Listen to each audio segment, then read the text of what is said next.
Hi, this is Bill. There's a quick tour of my studio.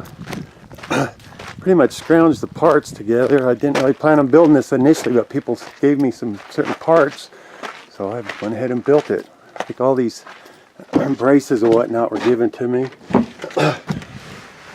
Here's inside. All this rough sawn wood was given to me, so I decided to build a studio with it. So I'm into music, and we'll be doing recording here. So it's got a metal roof, and I got solar panels on top. And then I'll take you down. There's actually a basement. There's the town of Lovelock. Nice little town. And here we are in the basement.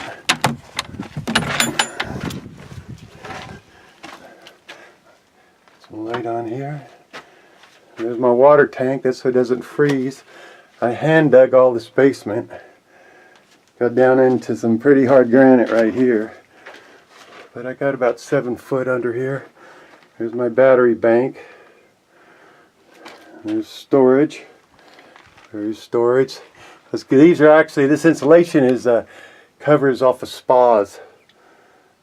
And I stripped them the vinyl off, and my buddy has a spa shop, pool supply, and he gets the old spa covers, so I utilize them. Anyway, that's the grand tour of the studio. And that looks like a volcano, but it's not. Anyway, take care. Bye.